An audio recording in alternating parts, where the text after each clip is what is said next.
Listen, I think we can all agree that Naruto is long. I mean, it's a 700 chapter manga. It's a very long story. There are very few other manga that have ever broken 500 chapters, let alone 700. Now, technically, the anime only has about 425 canon episodes, which means you can skip about 295 episodes of Naruto and not miss anything. But still, the entirety of the show is 720 episodes long. And even if you just watch 495 episodes of a canon anime, that's still really long. Now, if you cut off flashbacks and repeats of the same story being told over and over and over again, it's probably closer to 400 episodes, but still very long. So there's no legit reason that we should ever make Naruto longer. I mean, there's one anime and manga that is substantially longer than Naruto, and one of the biggest points used against it is its length. And thus it would be crazy for me to sit here and hypothesize about how Naruto would be made better if it was longer. Right? I mean, we don't want Naruto to fall into the same categorization of One Piece, where it's this insurmountably long story that nobody wants to get into because who's got the time? But on the other hand, one of the biggest chief complaints I have about Naruto is that some of the main characters aren't as fleshed out as they could be. And another chief complaint I have about Naruto is that they keep giving us all these really cool characters and then they either disappear or we never hear from them again. Or we just hear tales of how strong and incredible these characters were, but we never get to see those tales. But Nick, if you were to introduce the backstories and key fights to all of these side characters who are basically just that, side characters, then Naruto would be just as long as One Piece. And you're right, adding any kind of length to Naruto whatsoever wouldn't be super smart. It's already an incredibly wide-spanning and complex universe that you can make an entire YouTube video about and talk about for 2.5 years with next to no hesitancy. So why, oh why, would it need to be longer? Well, you know, in case you wanted to see some of the things that happened off-screen, happen on screen, because if there's one thing that Naruto does better than any other universe in anime, that is either referring to a legendary battle over and over and over again and never showing us it, or simply introducing incredible characters of unrivaled strength who we never get to see their strength used in action. That is to say that when it comes down to it, Naruto is the king of off-screen feats. Whether that be Sakumo Hatake's entire life, the death of the Jinchuriki, coups thrown in other villages outside of Konoha, or really so many other possible things, the problem with having such a wide-spanning and complex and full universe is that if you build out the politics of an entire world, but only ever focus on Konoha, and more specifically, only ever focus on Naruto and Sasuke, we'll hear tales of legendary war stories that happened years before the plot of Naruto that we'll never get to see because they hold no relevance to either Naruto or Sasuke. And thus in this world with literal thousands of years of history, we as fans are left itching to see what that history looked like. And there are a lot of examples of this. 10 to be exact. Well, at least 10 on this list. There's definitely more. And today we're going to be talking about those moments. Because today we're talking the top 10 Naruto off-screen moments that need to be animated, ranked and explained. We'll find a better title. Before we get to ranking or explaining anything, guys, please, for me, like this video, subscribe to the page, and hit that noti bell. And if you like the idea of me ranking and explaining things from anime, you're gonna love my other channel, The Weeb Commander, where instead of ranking and explaining things from Naruto and Boruto, I rank and explain things from all other anime and manga. And if you just like the idea of me talking about anime and manga, then you're gonna love my anime podcast, Otaku's Anonymous, where me and Danny Mata break down everything that happened in anime this week. It's available on YouTube, Spotify, and Apple Podcasts. And if you want to look like somebody who keeps up with my ranks and my explanations, go ahead and meander on over into my merch store, otakusanonymous.net, where you can pick up some of the greatest anime t-shirts, sweatshirts, and sticker packs known to man. So, off-screen feats. They can come in so many different sizes and shapes. They can be something that's mentioned once in a passing comment, or it can be one of the most fundamentally important things that happened in the history of Naruto's world, but we just never saw it. And usually the level of importance assigned to this off-screen feat kind of dictates how much the community as a whole wants to see it animated. And thus, this list does definitely correspond to how important these events were, with the off-screen feats at the bottom being less important geopolitically than the ones at the top. Though that's not always the case, as there's tons of off-screen things that didn't have all that much importance to the grander story as a whole, but people still want to see them. And that's mostly because of the characters involved in said off-screen battle, war, offensive campaign, and so on and so forth. So the list is compiled pretty clearly with two things in mind. How important was this event and who was involved, which is going to make our number 10 entry seem a bit weird. Because coming in at number 10, that is last place, we have Minato versus 1,000 Shinobi. Now I know what you're saying. Nick, how could this possibly be the last entry on the list? Not only is Minato one of your favorite characters and one of the community's favorite characters involved in this feat, but Minato repelling these 1,000 Shinobi back towards the Hidden Stone Village also concluded the Third Great Shinobi World War. It's inarguably one of the most important battles in the history of Naruto. Well, the reason that I'm putting it at number 10 is because Minato didn't kill 1,000 Shinobi. See, the idea that Minato killed 1,000 Shinobi came from Inoki, specifically from the Shadow of the Anbu arc, where Inoki says, and I quote, "With our pride on the line, we sent 1,000 of our Shinobi, and I hear that it took just one of them, the Yellow Flash, to stop the invasion." And that's the reality of it. And thus from this, since we never saw this battle animated, people believed that Minato went up against 1,000 Shinobi and came out victorious. Now, mind you, also, this line technically comes from a filler arc. As Inoki says, this is in the Kakashi Anbu arc that happens between episodes 349 and 361. However, this is one of the filler arcs that I treat as 100% canon, as pretty much all of the information from this arc not only doesn't contradict anything in the manga, but also answers a lot of the lingering questions we had about Yamato, Kakashi, and Itachi's time in the Anbu. On top of this, Minato's one-sided battle against the Stone Village is also kind of animated, because in the Kakashi Gaiden arc, where Kakashi, Obito, and Rin are going to destroy Konoha Bridge, when Minato can't be with them because he has to be on the front lines to save some Konoha Shinobi from the Stone Village, we see Minato get to the front lines. And as it currently stands on the front lines, there are 4 Konoha Shinobi left and 50 Stone Shinobi attacking them. And thus it's in this moment that Minato decides to boss up and defeat 50 Stone Shinobi. And thus Inoki's line can be read a bit differently. That is to say that Inoki is saying that they sent 1,000 Shinobi to take over Konoha. And Inoki's saying, and I heard it took just one of them, the Yellow Flash, to stop the invasion. Which is what Minato does. He stops the invasion. He wins an unwinnable fight. Inoki never says that Minato cuts down 1,000 Shinobi. And thus, while this is a moment of grand importance, it's not Minato washing an entire army of ninja by himself. I mean, a 50v1 is still very impressive. But considering the fact that Madara rushed an army of 20,000 people by himself, kind of waters down the feat. But do I want to see Minato in action doing Madara-level taijutsu feats against 50 fodder Stone Shinobi?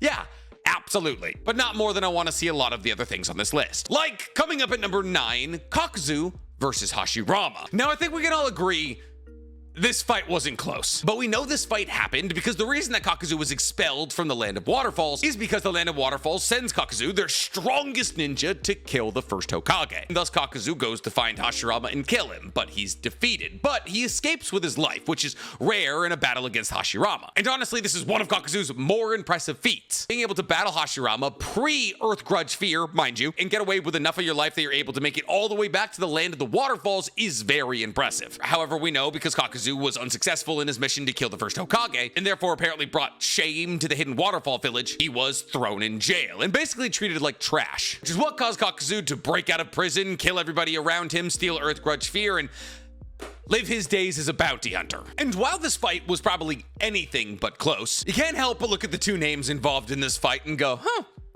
that'd be fun to watch. Now, unfortunately, it would be a little less fun to watch than it would be if Kakuzu and Hashirama were to go at it at their full power, because once again, mind you, Kakuzu doesn't get Earth Grudge Fear until he breaks out of prison. But, I mean, Kakuzu's a bad guy, so watching him get thrashed by Hashirama would be a good amount of fun. But considering the fact that the only downstream repercussions of this battle was the fact that Kakuzu eventually joined the Akatsuki, all to get killed by Kakashi, and for the fact that this battle was definitely not even remotely close, it can't be that high on the list. But enough about characters who got killed by somebody else. Let's talk about characters brave enough to do it themselves. Because coming up at number 8, we have Sakumo's offensive campaign in the Second Great Shinobi World War. Now, this is the first entry on the list that isn't just one battle, and therefore, when it comes down to it, this is probably the least likely thing we would ever see animated, as fleshing out Sakumo's offensive campaign into the Land of Wind during the Second Great Shinobi World War would be an arc in itself. Or maybe it wouldn't be, because apparently it was quick, it was brutal, and it was enough that everybody on Earth put a run-on-site order on Sakumo Hatsuke. But what am I talking about here? Because this is niche information. Technically, we don't even know if Sakumo Hatsuke was leading an offensive campaign into the Land of Wind. All we know is that it was during the Second Great Shinobi World War that Sakumo Hatsuke got his name, the White Fang, and received his run-on-site order. We also know during the Second Great Shinobi World War that Sakumo Hatsuke killed Sasori's parents. And since Sasori's parents live in the Hidden Sand, it's safe to assume that Sakumo Hatsuke, on the hot streak of his life, eventually bumped into Sasori's parents on an offensive campaign in the Second Great Shinobi World War. Because so far as we know, the Hidden Sand and has never been able to make it outside of their own border in a war. Now, I would want to see this campaign animated for multiple reasons. The first reason is because I would like to see what Sakumo Hatsuki looked like in peak form. Sakumo Hatsuki is one of the two people from this time period who is said to be stronger than all of the legendary Sannin combined. And since there's a fair amount of possibility that Sakumo Hatsuki at one point or another came to blows with both Granny Chiyo and Hanzo the Salamander, as during the Second Great Shinobi World War they were the three most powerful people on Earth, the battles we could see if we followed Sakumo Hatsuki through the Second Great Shinobi World War would be legendary. On top of this, we would also get to see his legend grow as people began to run on sight at the sight of his white chakra saber. On top of this, we would get to understand Granny Chiyo and Sasori's backstories better as we could see Sakumo killing Sasori's parents. But considering the fact that Sakumo, while a cool character, is almost entirely irrelevant to the story, and there's the possibility that he didn't even lead an offensive campaign into the Hidden Sand during the Second Great Shinobi World War, it's hard to put this any higher on the list. But enough about battles that may or may not have happened, let's talk about battles that absolutely did. Because coming up at number 7, we have the Third Raikage's final stand. See, during the Third Great Shinobi World War, the Third Raikage and 10,000 Cloud Shinobi invaded, presumably, the Hidden Stone. However, presumably after a series of losses, the 10,000 Shinobi and the Third Raikage had to retreat. But the problem with retreating when everybody's faster than a Lamborghini is that the Hidden Stone were pursuing their retreat and picking off Cloud Ninjas as they made their way back home. Thus, in order to make sure that his dwindled down army could make it back to their village, Third Raikage elected himself rear guard. And it was in this moment that the Third Raikage gained his nickname, the Perfect Shield, as the Third Raikage was 1, acting as a shield for his soldiers' retreat, and 2, was acting as that shield by using his Lightning Cloak, a nintaijutsu technique that not only made him faster and stronger, but also boost his defenses to an almost impenetrable level. In fact, one of the only things ever stated to be able to cut through his Lightning Cloak was his own Hell Stab, which in itself is just an application of his Lightning Cloak. And thus, over the course of 72 hours, the Third Raikage used his Lightning Cloak to battle against 10,000 Stone Shinobi. And it's presumed that the only reason he ever lost is 1,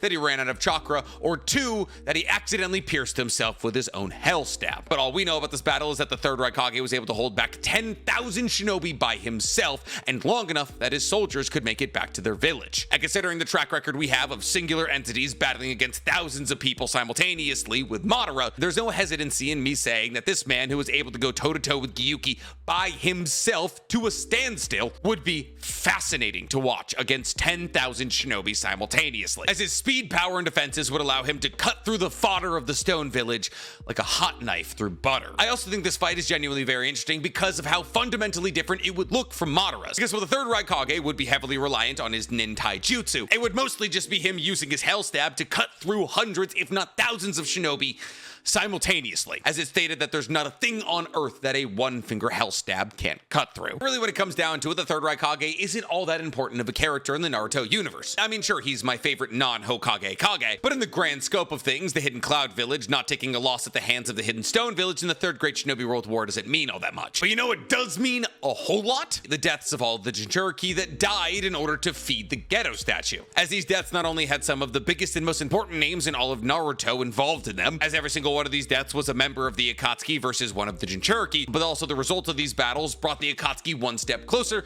to the completion of the Eye of the Moon plan. And thus it's always been kind of weird to me that we didn't get to see the battles that resulted in the deaths of Matatabi, Han, Roshi, Utakata, and Fu. See, while we obviously got to see an incredibly intense battle over Shukaku between Gaara and Sakura and Granny Chiyo versus Sasori and Deidara, I'm sorry, Matatabi's Jinchuriki's name is Yukito. Shows just how forgettable she was, but that's only because she was never around. Yukito was presumably killed by Hidan. We're not entirely sure who killed Han, but it's presumed to be Konan. Roshi was killed by Kisame, Utakata was killed by Pain, and Kakuzu killed Fu, which is oddly fitting because he's also from the Hidden Waterfall. And listen, regardless of how interested you are in these 5 Jinchuriki who we don't know all that much about, you should at least be interested in the Akatsuki members involved in capturing them. And while from that group only Han, Roshi, and Utakata are confirmed to be complete Jinchuriki, it's inarguable when I say that seeing these Jinchuriki's final moments and seeing what they could do at the peak of their abilities would have allowed us to better understand who they were as people, which would have made the weight of their deaths way more important. But as it currently stands, they're just kind of bodies and tailed beasts that were collected by some of our favorite members of the Akatsuki. And so really the only way that we ever get to know them as characters is when they're brought back by Obito as the 6 Paths of Pain. Thus, we don't really know their personalities or how powerful they were. And while some of the Jinchuriki are introduced through the mediums of filler arcs, like Utakata and Fu, I still can't help but wish we would have gotten more from these characters, as their deaths are inarguably one of the most important things that happens in Naruto's entire timeline. But enough enough about those scrubs that got taken out by low-level Akatsuki members, because coming in at number 5, we have Hanzo versus Chiyo. But Nick, how could Hanzo versus Chiyo be so high on the list? That fight wouldn't mean anything to the grander Naruto universe. I mean, like,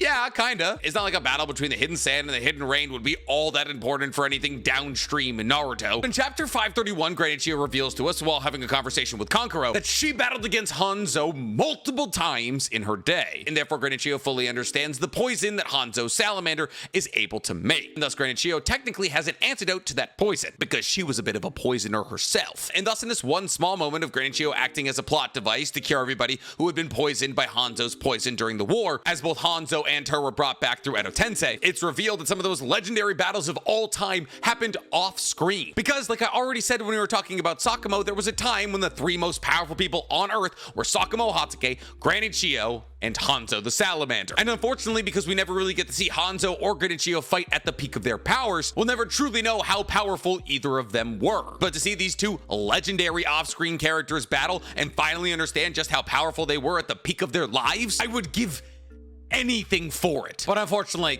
yes, the fights wouldn't be all that important, because it's not like Hanzo was trying to take over the Hidden Sand. He was just trying to protect his village. So really the only way the battle ever would have been important is if Granny Chiyo was able to kill Hanzo. But even then, it's not like the Hidden Sand was trying to take the Hidden Rain. They were just going through the Hidden Rain to get to other villages. But these are confirmed multiple battles between 2 of the most important, least known about characters in Naruto's history. But enough about individual battles, let's talk about political schemes. Because coming up at number 4, we have the Hidden Mist Coup, one of the least understood and most ambiguous events in all of Naruto's history, the Hidden Mist Coup. A coup possibly led by Zabuza and Kisame simultaneously trying to overthrow the corrupt and torturous government of the Blood Mist Village. In essence, this was all-out war between at least Zabuza and an army of people who believed that Yagura's corrupt and bloodthirsty way of leading was wrong. Little did they know Yagura also felt that way. He was just under Genjutsu. Now, the reason that I say that this coup was possibly led by Zabuza and Kisame simultaneously is because we at least know that Zabuza was very heavily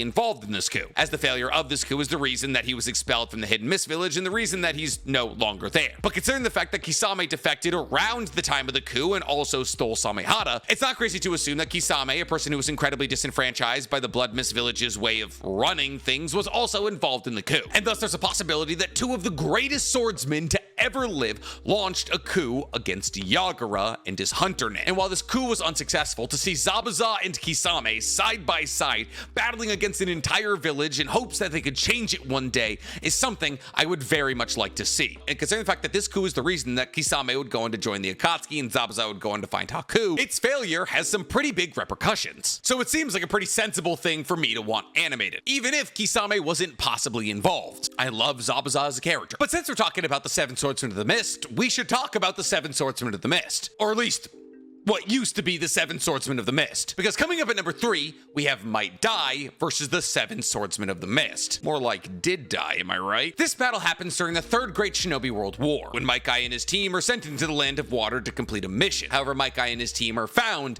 by the 7 Swordsmen of the Mist. However, fortunately for them, Might Dai is able to make it to the location before the 7 Swordsmen can kill Team Guy. Well, the first iteration of Team Guy. And this is one of the most important moments in Might Guy's life, as it's at this point that his father, Might Dai, truly shows him at the highest level that the 8 gates should only ever be used to protect the people that matter to you. And there is no gate that rule applies to more than the 8th, which Might Guy's father activates in order to battle against one of the strongest groups in Naruto's history. It's said this iteration of the 7 Swordsmen of the Mist were so powerful they could topple an entire nation by themselves. And yet Might Dai, in order to make sure that his son could make it back to Konoha, was able to kill 6 out of 7 of them, with the only survivor of this battle being Fuguki, the wielder of Samehada. And just like that, the 7 Swordsmen of the Mist were won. Now, I'm not going to sit here and tell you that Might Dai is as strong as Might Guy. He was the Eternal Genin. He was never even promoted to Chunin, while Might Guy is a full-on Jonin. However, if Might Dai was able to achieve even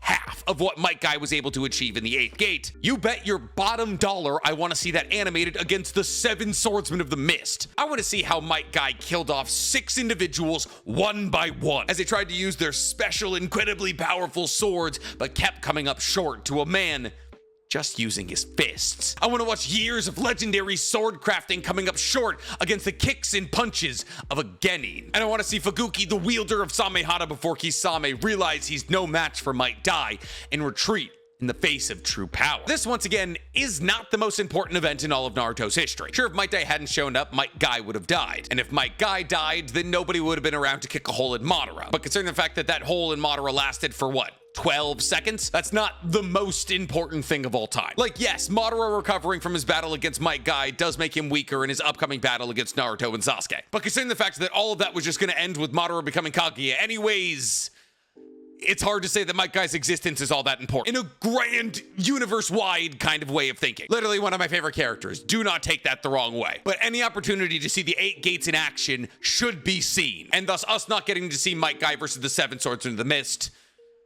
is an egregious sin, but not as bad as our number 2 spot, because coming up at number 2, we have Tobirama versus King Kaku and Ginkaku. Now, this is another scenario where a Konoha shinobi sacrificed their life to save other people. However, instead of saving his son, Tobirama was saving his team, of which was comprised of Kagami Uchiha, Hanzo, and Hiruzen. 2 of the more important people in Konoha's history, and one person who was just kind of cool. Now, this event came to be during the First Great Shinobi World War, when Tobirama took his team on a mission into the Land of Lightning. However, when his team was faced with the threat of Kinkaku, Ginkaku, and 20 S-rank shinobi, Team Tobirama realized that the numbers were not on their side, and thus Team Tobirama needed to find a way to get back to Konoha. Now, could Tobirama have teleported everybody back to Konoha to a mark that he had in Konoha, 1 person at a time? Maybe, but we know for a fact that Minato was better at flying Raijin than he was, so using Minato's feats to try and think about what Tobirama could do doesn't necessarily work. And thus Tobirama asked his team for somebody to volunteer to fight back against this team so everybody else could retreat. And when Hiruzen raised his hand, Tobirama elected Hiruzen as the next Hokage. Because Tobirama already decided that if anybody not named Kagami Uchiha elected themselves to stay behind, that he was going to stay behind to fight Kinkaku, Ginkaku, and their 20 shinobi. That Kagami bit is a joke. And the real reason that he was asking somebody to elect themselves is because whoever elected themselves had the will of fire,